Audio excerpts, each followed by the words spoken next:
तो आज का टॉपिक है एंथैल्पी ऑफ फेज ट्रांजिशन।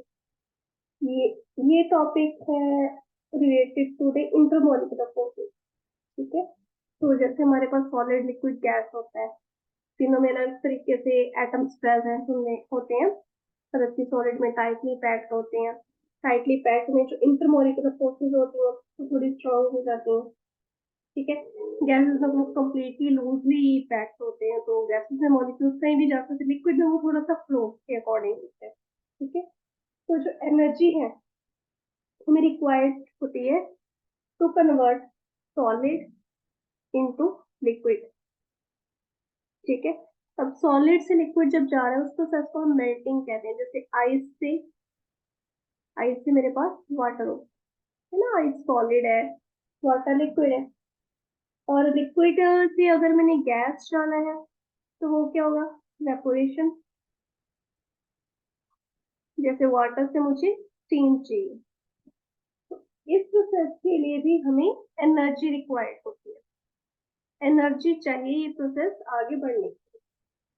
तो जो इंटरमोलिकुलर फोर्सेस होती है तीनों स्टेट्स ऑफ मैटर में, वो डिफरेंट होती है। ठीक है। तो वो प्रोसेसेस जिसमें स्पेस में चेंज आ रहा है, स्पेस में change in the sense enthalpy में चेंज आ रहा है, फ्रॉम फ्यूजन टू वेपराइजेशन, ठीक है, या सब्लिमेशन। बहुत सारी की सारी हमारे पास फेज चेंजेस है, फेज ट्रांजिशन हो जाते हैं। तो इसमें सबसे पहले हम पढ़ेंगे इंथैल्पी ऑफ फ्यूजन। सबसे पहले बात करेंगे फ्यूजन की। अब देखो इंथैल्पी ऑफ फ्यूजन में क्या होता है, मेरे पास 1 मोल है सॉलिड का। 1 mole of solid is converted into it's liquid state, into its उसकी ही लिक्विड स्टेट में। जैसे ये है मेरे पास, यहाँ पर आइस है। आइस से मेरे पास सॉलिड थोड़ी बन जाएगा, वाटर ही बनेगा। वाटर के मॉलिक्यूल से मेरे पास आइस बनी है। ठीक है। तो उसी की लिक्विड फॉर्म में आ जाएगा वो। ठीक है। तो 1 मोल को सॉलिड चाहिए कि वो अपने आप को लिक्विड स्टेट में कन्वर्ट कर ले एट इट्स मेल्टिंग पॉइंट, अपने melting point. That is known as, इस वक्त में जो एंथैल्पी चेंज आएगा वो आएगा मेरे पास एंथैल्पी ऑफ फ्यूजन। इसको मोलर एंथैल्पी ऑफ फ्यूजन भी कहा जाता है। ठीक है। मोलर एंथैल्पी ऑफ फ्यूजन में क्योंकि 1 मोल चल रहा है इसलिए इसको हम मोलर एंथैल्पी ऑफ फ्यूजन कह देंगे। ठीक है। तो एंथैल्पी चेंज जिसमें कि मेल्टिंग पॉइंट होगी, मेल्टिंग होगी ऑफ 1 मोल ऑफ सॉलिड। ठीक है। तो जब ये प्रोसेस ऑकर हो रही होती है तो उस वक्त हमारे पास क्या है, स्टैंडर्ड कंडीशंस होनी चाहिए। स्टैंडर्ड कंडीशंस है प्रेशर की। स्टैंडर्ड प्रेशर मेरे पास कह सकते हैं 1 बार, और कांस्टेंट टेम्परेचर रखेंगे। ठीक है। तो अगर मेरे पास स्टैंडर्ड कंडीशन आ जाएंगे तो मेरे पास स्टैंडर्ड एंथैल्पी ऑफ फ्यूजन हो जाएगी, और ये मेरे पास delta F U S H dot के साथ होगा। ठीक है। अब अगेन मेरे पास वही एग्जांपल है, वाटर है in the form of solid, that means ice है। आइस से मेरे पास के वाटर ही आएगा but in the form of liquid which is, ठीक है। तो इसकी जो स्टैंडर्ड एंथैल्पी ऑफ फ्यूजन है मेरे पास, ये फ्यूज होके मेरे पास आ रहा है 36 किलो जूल पर मोल। ठीक है। वन मोर थिंग, इसमें जो फ्यूजन की जो स्टैंडर्ड एंथैल्पी है, अगर मेरे पास वाटर फ्रीज हो रहा है यानी कि मेरे पास ये प्रोसेस रिवर्स होगी, इस तरफ चला गया, ये वाटर जब फ्रीज हो जाएगा तब मेरे पास इक्वल अमाउंट ऑफ हीट के इवोल्व हो जाएगी। इसमें एब्जॉर्ब हुई है तो मेरे पास वाटर इसमें इवोल्व हो जाएगी, यानी कि जितना मेरे पास यहाँ पर फ्यूजन का है, एफ यू एस फ्यूजन का है, उसमें मेरे पास फ्रीज का आ जाएगा। फ्रीज हो गया ना, उसमें मेरे पास फ्रीज का आ जाएगा, दैट इज माइनस, नेगेटिव आ जाएगा उसका फ्यूजन का। ठीक है, एंथैल्पी से। इसी तरह से आप इसमें अल्कोहल के भी एग्जाम्पल दे सकते हो। अल्कोहल भी हमारे पास सॉलिड स्टेट में होती है। जब वो सॉलिड टू लिक्विड जाती है तो उसका जो कांस्टेंट टेम्परेचर होता है 156 केल्विन पे जाती है। ठीक है। इस टेम्परेचर पे कांस्टेंट रखना होता है तो उस वक्त उसकी जो अल्कोहल यानी कि C2H5 वाली इथाइल, C2H5OH, ठीक है, उसमें जब हमारे पास एंथैल्पी ऑफ फ्यूजन आ रहा है that is 4.8 kilo joule per मोल। ठीक है। और अगर मैंने इसको फ्रॉम द फॉर्मूला बताना है फ्रॉम द फॉर्मूला अगर मैंने इसको निकालना है, मेरे पास मान लो तो ये न्यूमेरिकल आ गया, तो मुझे क्या लिक्विड और सॉलिड का बता दिया, तो लिक्विड माइनस सॉलिड करेंगे but in on the standard condition करेंगे, ठीक है। लिक्विड माइनस सॉलिड करके मेरे पास एंथैल्पी ऑफ फ्यूजन आ जाएगी, क्लियर। फिर मेरे पास आता है next enthalpy of vaporization. Vaporization में ऑब्वियसली अब जैसे सॉलिड तो लिक्विड हो गया, तो मेरे पास लिक्विड तो सॉलिड, लिक्विड तो गैसेस भी आएगा, है ना। तो वेपराइजेशन में क्या होगा, मेरे पास 1 मोल ऑफ लिक्विड होगा is converted into gases state, gases state. अब देखो इनटू इट्स गैसेस स्टेट, यहाँ पर मेल्टिंग पॉइंट था, इसमें क्या होगा बॉइलिंग पॉइंट, ठीक है। एट इट,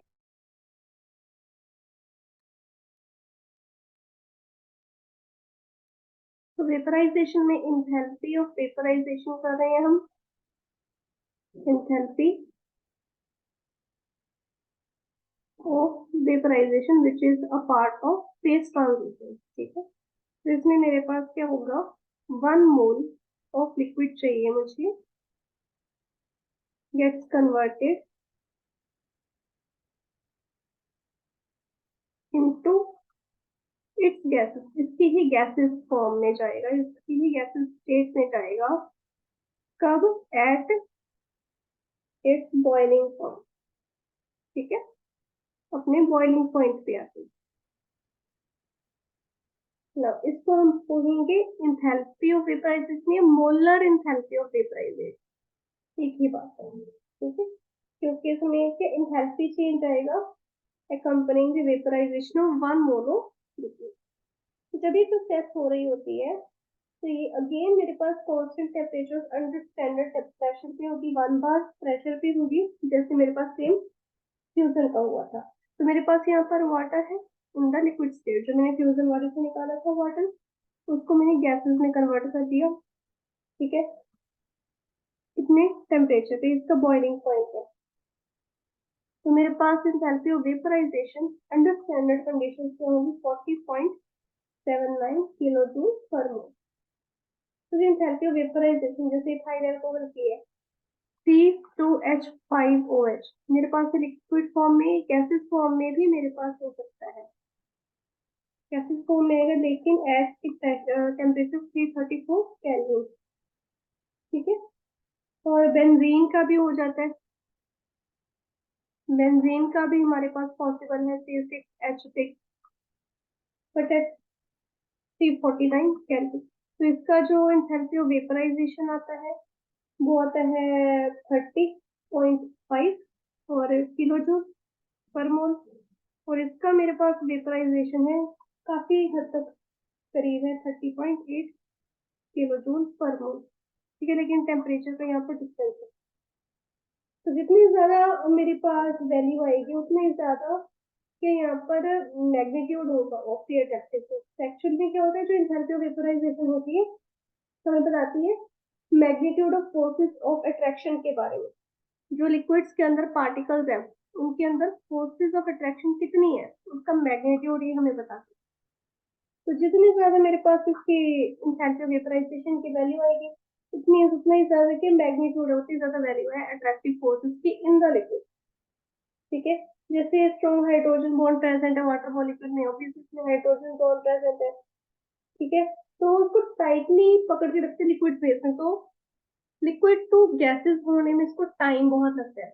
आप पानी रख दो और एक बकेट में भर के, या एक ओपन जो हमारे पास है ओपन माउथ वाला वेसल होता है, उसमें रख दो पानी भर के, पूरी गर्मी की जून के महीने की पूरी तेज धूप है, तब भी वो पानी ये नहीं है कि पूरा का पूरा इवेपोरेट हो जाएगा, थोड़ा सा ज्यादा रखना पड़ेगा। इसका मतलब ये है कि तो सारी की तरह समुद्र ही इवेपोरेट हो जाए, नहीं, इसमें टाइम लगता है। क्यों टाइम लगता है, क्योंकि इसमें स्ट्रॉन्ग हाइड्रोजन बॉन्ड्स होते हैं जो इजिली क्या है उसको निकलने नहीं देते लिक्विड फेज में, ठीक है, उसको टाइटली बंद करके रखते हैं।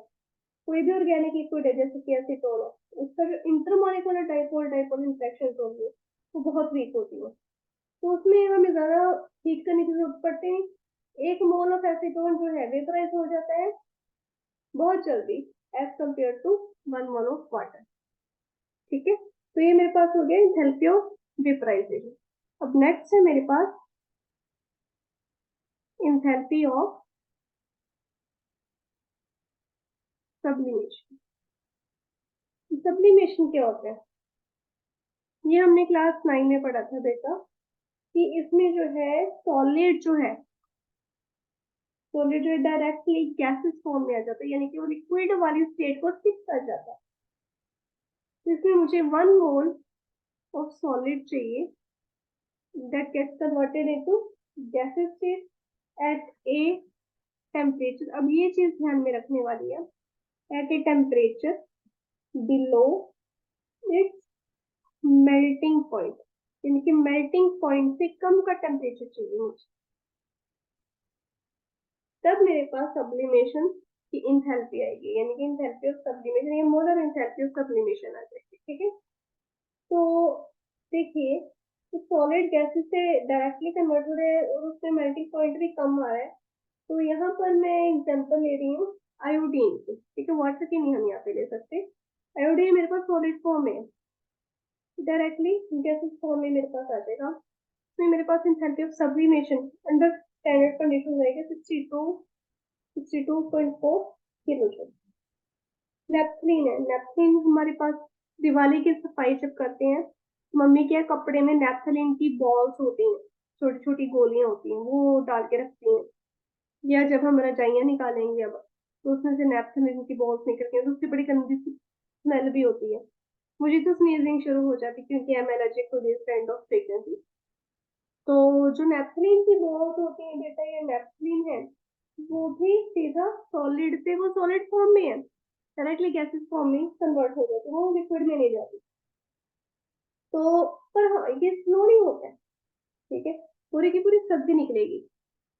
ठीक है, उसको कन्वर्ट होने में पूरी की पूरी गर्मी निकल जाएगी, उसको गैसेस फॉर्म में कन्वर्ट होने में। ये स्लो प्रोसेस है, बट उसका जो एंथैल्पी ऑफ सब्लिमेशन होता है, we should know that is 73 kilo joule. ठीक है, ड्राई आइस है solid carbon dioxide, solid carbon dioxide को हम क्या कहते हैं? Dry ice. ये भी डायरेक्टली क्या है, कन्वर्ट हो जाती है गैसेस में, तो उसकी एंथैल्पी ऑफ सब्लिमेशन होती है हमारे पास 25.2 किलो जूल पर मोल। ठीक है, ये सब्लाइम होती है at 195 kelvin, you should know that. ठीक है, सिंथेटिक ऑफ सब्लिमेशन जो है, अगर मेरे पास न्यूमेरिकल आ जाए, ठीक है, कि मुझे सिंथेटिक सब्लिमेशन निकालनी है, तो उसको फाइंड आउट करने का फॉर्मूला मेरे पास है, फ्यूजन की enthalpy under standard condition and vaporization की एंथैल्पी अंडर स्टैंडर्ड कंडीशन, दोनों की एडिशन जब हो जाएगी, तब मैं एंथैल्पी ऑफ सब्लिमेशन निकाल सकती हूँ। ठीक है, जैसे कि मेरे पास 298 केल्विन टेम्परेचर पे इंथैल्पी ऑफ फ्यूजन आई, इंथैल्पी ऑफ फ्यूजन आई मेरे पास सोडियम की, that is 2.6 kilo joule per mole, इसकी सोडियम की। फिर मेरे पास इंथैल्पी ऑफ वेपराइजेशन आई। ठीक है, तो लिक्विड सोडियम की मेरे पास इंथैल्पी ऑफ वेपराइजेशन आई, that is 98 kilo joule per mole. तो उसकी सोडियम की ही इंथैल्पी ऑफ सब्लिमेशन मुझे बतानी है, सॉलिड सोडियम, सोडियम की एट 298 केल्विन टेम्परेचर। इस टेम्परेचर पे मेरे पास फ्यूजन की थी, क्या होगा, दोनों की एडिशन हो जाएगी, तो 2.6 प्लस 98 कितना आ जाएगा, 100.6 किलो जूल पर मोल। ठीक है, इस तरह से आप बहुत सारे न्यूमेरिकल सॉल्व कर सकते हैं इसकी बेसिस पे। अब आते हैं नेक्स्ट टॉपिक पे। The next topic is enthalpy of atomization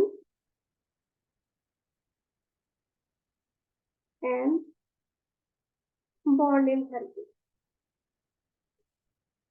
जैसे बॉन्ड लेंथ वगैरह करते थे हम, वैसे अब हमारे पास बॉन्ड एंथैल्पी भी आई है। एंथैल्पी ऑफ एटमाइजेशन कुछ नहीं है, मेरे पास यहाँ पर हाइड्रोजन क्या है, एस्टो फॉर्म में था, मोलिकुलर फॉर्म में था। जब मेरे पास मोलिक्यूल से एटॉमिक फॉर्म में आ जाए, that means H gases plus H gases, उसको मैं कहूंगी, और ये उसमें जो एनर्जी चेंज आया है उसको मैं कहूंगी enthalpy of atomization under standard condition. ठीक है, तो ये मेरे पास इसका है 235.2 किलो जूल पर मोल, इसका हाइड्रोजन था। तो enthalpy change in breaking 1 mole of bond completely into atom. 1 mole of bond क्या है, उसको ब्रेक कर देंगे कंप्लीटली इनटू एटम, वो, और वो भी गैस स्टेट में। ये भी याद रखें कि वो गैस स्टेट में हो, उसको हम कहेंगे एंथैल्पी ऑफ एटमाइजेशन। अब जैसे डायटोमिक मॉलिक्यूल्स आ गए, जैसे मेरे पास यहाँ पर डाइहाइड्रोजन था, जो एंथैल्पी ऑफ एटमाइजेशन है उसको हम bond enthalpy, bond dissociation enthalpy भी कह सकते हैं। ठीक है, क्योंकि ये कंप्लीटली डिसोसिएट हो गया। अब अनदर एग्जांपल है, मेरे पास मिथेन है जैसे फॉर्म में, तो ये मॉलिक्यूलर फॉर्म में थी, इसको ब्रेक कर दिया एटॉमिक फॉर्म में लिख दिया ने, मेरे पास कार्बन अलग निकल गया, गैसेस फॉर्म में ही होना चाहिए सारा का सारा। That is the necessary condition कि मेरे पास प्रोडक्ट गैसेस फॉर्म में है, तभी होगी एटमाइजेशन। तो मेरे पास एंथैल्पी ऑफ एटमाइजेशन होगी 1665 किलो जूल पर मोल।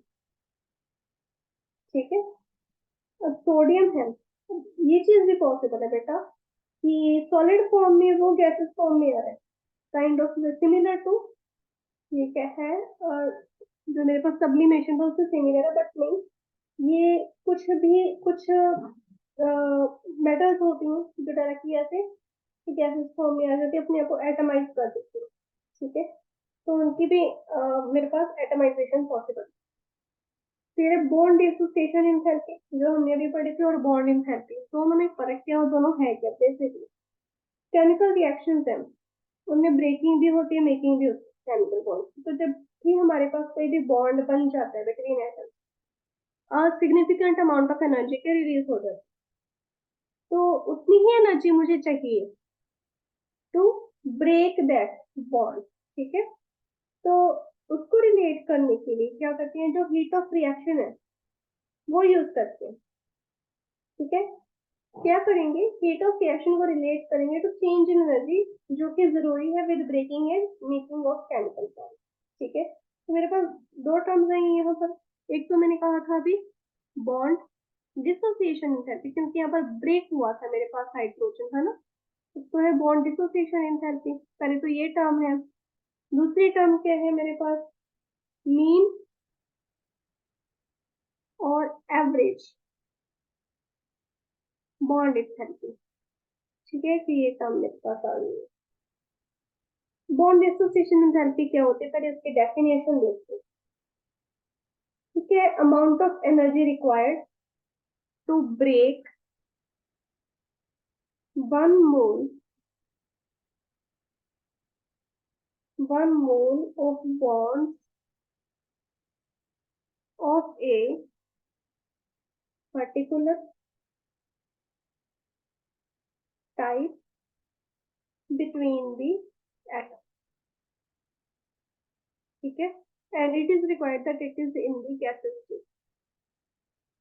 देखो जो बाकी हमने किए थे डायटोमिक वाले में ही वैसे ज्यादा होता है ये कि गैसेस फॉर्म में, गैसेस फॉर्म में मेरे पास मॉलिक्यूलर फॉर्म है, उसको एटॉमिक फॉर्म में ले, तो मेरे पास क्या हो गया, बॉन्ड डिसोसिएशन एंथैल्पी होता है। ठीक है, जो मैंने अभी हाइड्रोजन का आपको बताया था, हाइड्रोजन मेरे पास मॉलिक्यूलर फॉर्म में था, गैसेस फॉर्म में वो इस तरह से एटॉमिक फॉर्म में है। ठीक है, तो यहाँ पर मेरे पास हाइड्रोजन हाइड्रोजन बॉन्ड है, क्या कारण, particular type between the atom, bond of a particular type of bond, मेरे पास यहाँ पर हाइड्रोजन हाइड्रोजन बॉन्ड था, तो हाइड्रोजन हाइड्रोजन बॉन्ड की मेरे पास जो बॉन्ड डिसोसिएशन एंथैल्पी आई है दैट इज 435। ठीक है, यूनिट्स लगाते रहना। क्लोरीन का निकाल लो, क्लोरीन भी कैसे फॉर्म में होती है, अगर मैं उसको एटॉमिक फॉर्म में लेके आती हूँ, तो यहाँ पर मेरे पास क्लोरीन क्लोरीन बॉन्ड है, सीधी सी बात है, क्लोरीन क्लोरीन बॉन्ड है, 5242 है। ऑक्सीजन का ले लो, ऑक्सीजन में भी बॉन्ड डिसोसिएशन एंथैल्पी लगी होगी, निसेंट ऑक्सीजन में कन्वर्ट कर दिया, तो ये जो मेरे पास ऑक्सीजन ऑक्सीजन बॉन्ड रहा है उसकी एंथैल्पी क्या आएगी, एंथैल्पी बॉन्ड डिसोसिएशन एंथैल्पी क्या आएगी, 428। ठीक है, पर जो मेरे पास पॉलीएटॉमिक मॉलिक्यूल्स आ गए, जैसे मैंने पहले आपको मीथेन का करवाया था, मीथेन में एक सी अलग निकल गया, 4H अलग निकल गया।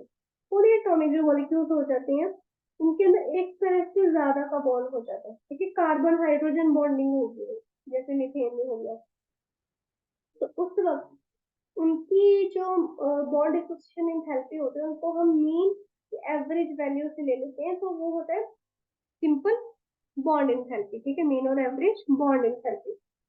तो average of bond dissociation enthalpy जब हमें चाहिए to dissociate a particular type of bond, उसको हम बॉन्ड एंथैल्पी देंगे। जैसे कि मेरे पास वाटर है गैसेस फॉर्म में, ये क्या है, ये भी गैसेस फॉर्म में आ गया, और OH भी गैसेस फॉर्म में। अब यहाँ पर आप क्या करते, 2H अलग निकाल देते, O अलग निकाल देते, लेकिन इसमें ऑब्वियसली वाटर जो है इस तरह से जाएगा, जो OH है वो बाहर पे यहाँ से छूटेगा, OH बनेगा ऑक्सीजन और हाइड्रोजन में अलग, ठीक है, इस तरह से होता है। तो या इस स्टेप की जो बॉन्ड एंथैल्पी है वो कितनी है, 497.8। जो ये वाला स्टेप है उसकी बॉन्ड एंथैल्पी है 428.5, ठीक है। तो अब क्या करेंगे, इनकी एवरेज कर दे, क्योंकि यहाँ पर दो टाइप ऑफ बॉन्ड आए थे, ठीक है, तो यहाँ पर दो टाइप ऑफ बॉन्ड आ गए, तो उनका एवरेज निकाल लेंगे। तो bond enthalpy of oxygen hydrogen bond आ रहा है मेरे पास, बॉन्ड एंथैल्पी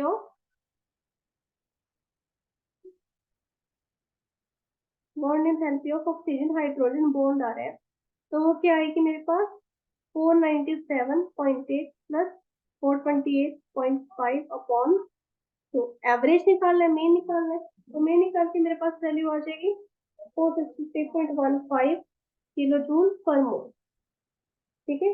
तो मेरे पास बॉन्ड एंथैल्पी आ जाएगी। सिमिलरली जैसे मीथेन की मैंने बॉन्ड एंथैल्पी निकाली है, तो कैसे निकालूंगी, देखो, वहां पर पहले तो हमने जब एटमाइजेशन में किया था, क्या किया था, इसको डायरेक्टली कन्वर्ट कर दिया था, है ना, ये अलग और ये अलग। बट अगर मैं इसकी बॉन्ड एंथैल्पी इंडिविजुअल करके निकालूं तो कैसे आएगी, स्टेप्स में करके करेंगे तो वो आएगी, पहले तो ये इस तरह से कन्वर्ट होगा, CH3 में मिथाइल ग्रुप में H अलग, फिर जो CH3 है उसको उठाते हैं, उसको करेंगे तो CH2 में आ गया प्लस H अलग, फिर CH2 को उठाएंगे, फिर इसमें CH में हो गया प्लस H अलग, क्यों, यहाँ पर कार्बन हाइड्रोजन बॉन्ड है, फिर CH को उठाएंगे तो कार्बन अलग होगा और हाइड्रोजन अलग होगा। अब आप इन सबको ऐड करो, जब ऐड करोगे तो यहाँ पर ऑपोजिट साइड पे पड़े है ना, तो जब ये इस साइड आएगा ऐड करके जो वैल्यू लिखेंगे, तो मैं करके दिखाती हूँ, CH4 plus CH3 plus CH2 plus CH, यहाँ पर CH3 plus CH2 plus CH plus C, यहाँ पर 4 हाइड्रोजन होगी प्लस 4H, यहाँ पर दोनों सेम साइड पड़े, ये इधर जाएगा नेगेटिव होगा, ये कैंसिल, ये भी कैंसिल, ये भी कैंसिल, तो पीछे क्या बना, CH4 गैसेस फॉर्म में था, C गैसेस फॉर्म में प्लस 4H आया, तो वही। लेकिन जब हमने अलग अलग स्टेप में निकाल लिया, हर एक स्टेप में इसकी जो बॉन्ड एंथैल्पी डिफरेंट आई है, इसमें 427, इसमें 439, इसमें 452, फिर एकदम से डिक्रीज होगी 347। अब इनकी बॉन्ड एंथैल्पी कैसे निकालेंगे, सारे स्टेप्स की, इनका मीन निकाल के, मीन निकालने से बॉन्ड एंथैल्पी, ठीक है, 427 प्लस 439 प्लस 452 प्लस 347 बाय कितने हैं, नंबर 4, ठीक है। तो बॉन्ड एंथैल्पी निकाल रहे हैं, तो इट विल बी 416.25। एक आप ऐसे भी कर सकते हो, हमारे पास इसकी ऑलरेडी पड़ी है, 1665 है, ठीक है, 1665 समथिंग थी। तो सिंस हमारे पास 4 स्टेप्स आए हैं, तो आप इसको बाई 4 करके भी निकाल सकते हो, सेम ही वैल्यू है, तो थोड़ा बहुत फर्क है, ठीक है। तो ये मेरे पास आ गई बॉन्ड एंथैल्पी। अब ये बॉन्ड एंथैल्पी का जो ये फॉर्मूला हमें मीन और एवरेज करके निकाले, क्यों यूज किया जाता है, is use to calculate the enthalpy change of reaction, ठीक है। तो एंथैल्पी ऑफ रिएक्शन जैसे ये चीज हमने की हुई है, क्या की थी, bond enthalpy of reactant minus bond enthalpy of product, ये फॉर्मूला हमने पहले किया हुआ चैप्टर में, तो उसके लिए यूज होता है। तो रिएक्टेंट्स माइनस प्रोडक्ट्स करके आप क्या है, बॉन्ड एंथैल्पी निकाल सकती है। अब आगे करते हैं next topic, that is limitations of first law of thermodynamics. तो लिमिटेशन में मेरे पास आ रहा है स्पॉन्टिनिटी। ठीक है, स्पॉन्टिनिटी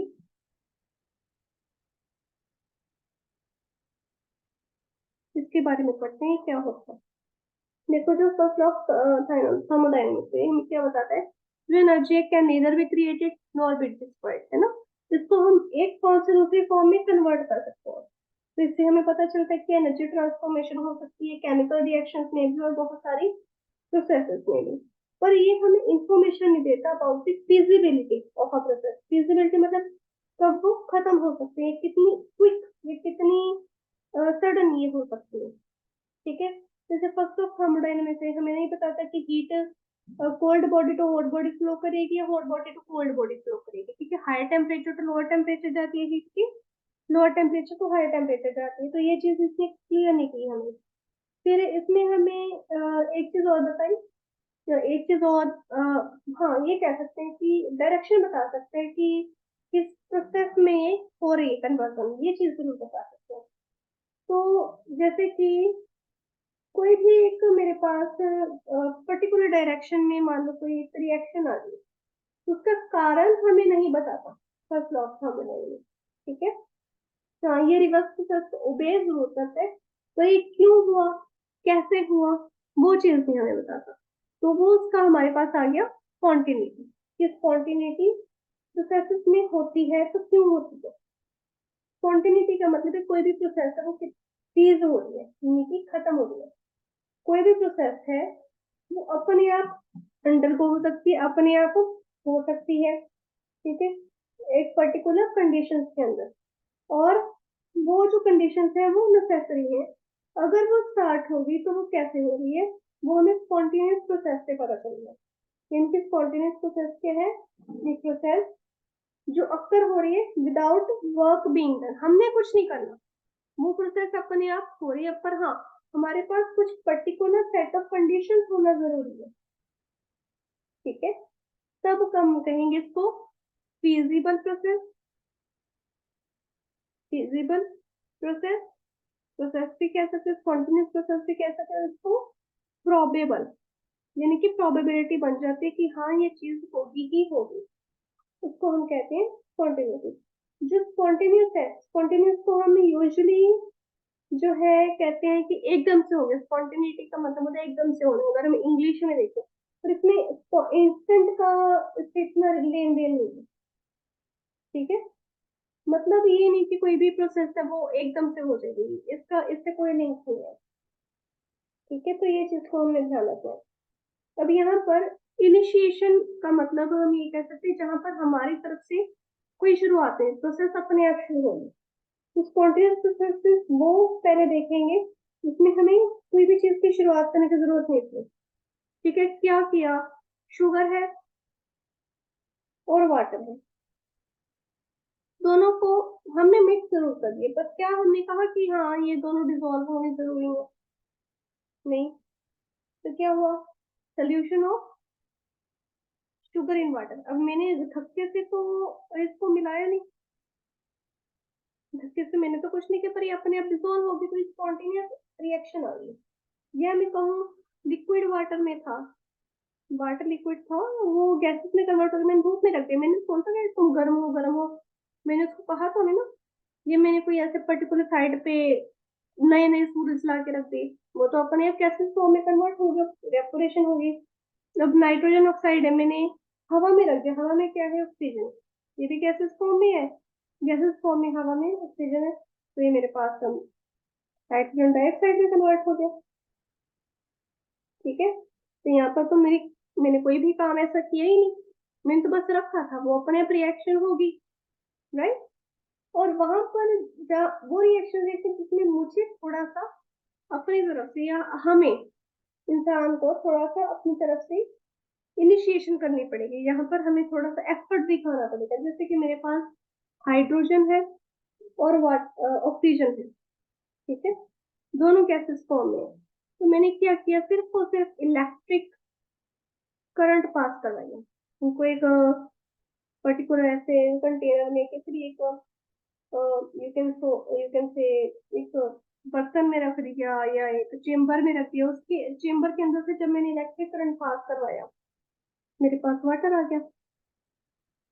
ठीक है, मेरे पास कार्बन है, डोमेस्टिक ओवन भी यूज कर सकते हैं, कार्बन है, उसके अंदर ऑक्सीजन मैंने पास करवा दिया और उसको इग्नाइट कर दिया। इग्निशन मैंने जरूरत कर दी, तो गर्म कर दिया। कोल वाला कार्बन भी ले सकते हैं हम। मेरे पास कार्बन डाइऑक्साइड बन गई। मेरे पास मीथेन गैस है, ठीक है, उसको मैंने अंडर ऑक्सीजन रख दिया, तो मैंने अगेन यहाँ पर इग्निशन कर दी।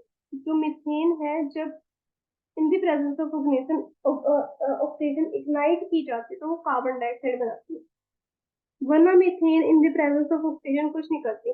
दल दल होते हैं वहां पर, बहुत सारी अमाउंट में मीथेन होती है। ठीक है, जब तक वहां पर मैंने आग नहीं लगाई, ये स्पार्क नहीं क्रिएट किया, तब तक वो कार्बन डाइऑक्साइड और वाटर में कन्वर्ट नहीं होगी। ठीक है, सिमिलरली कैल्शियम कार्बोनेट है, उसको मैंने हीट कर दिया,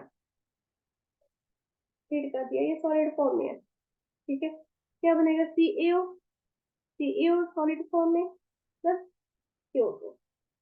तो इससे हमें पता चला कि हाँ, ये जो रिएक्शन है फिजिबल है, मतलब इनके अंदर टेंडेंसी है प्रोसेस के अंदर अपने आप बनने की, कुछ ना कुछ अंडर गिवन कंडीशन, यानी किसी को इग्नाइट कर दिया, किसको बर्न कर दिया, किसको हीट कर दिया, किसी को किसके अंदर इलेक्ट्रिसिटी पास करवा दी।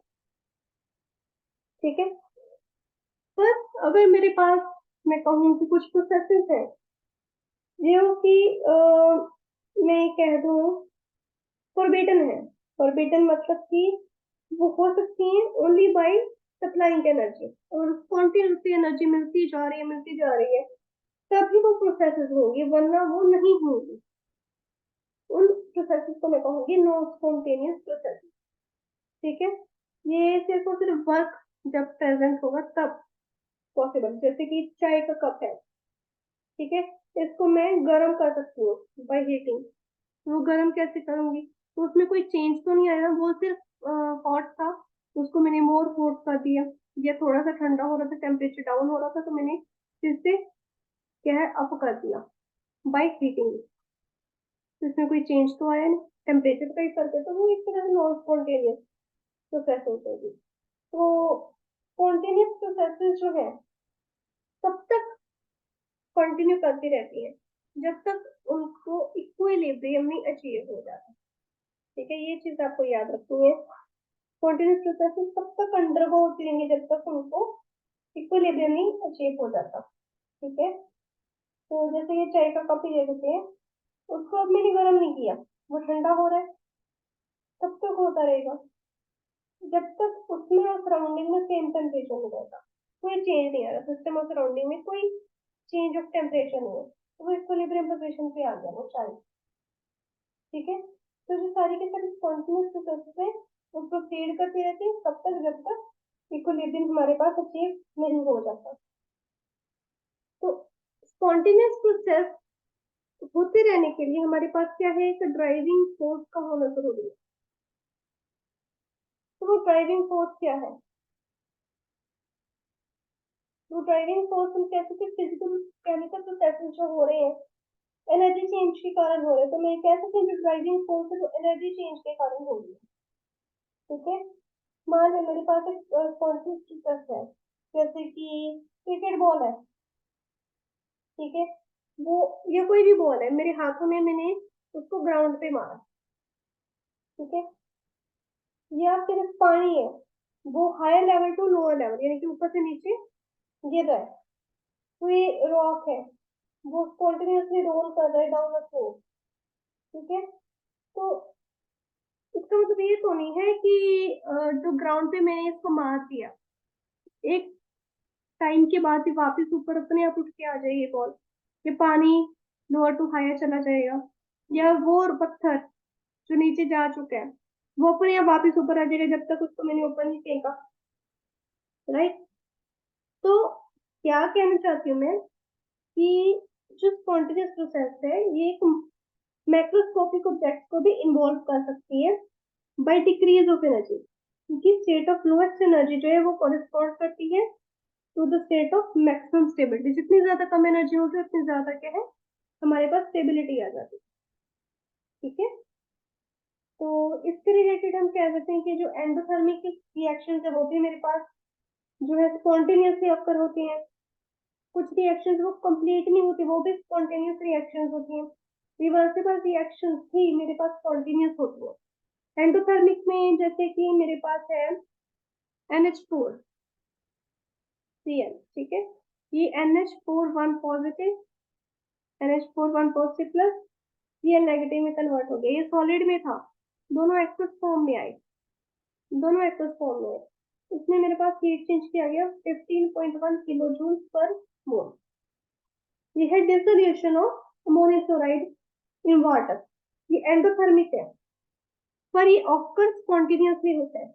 ठीक है, ग्रेफाइट, उसको ग्रेफाइट मेरे पास ले लिया, कार्बन का ग्रेफाइट,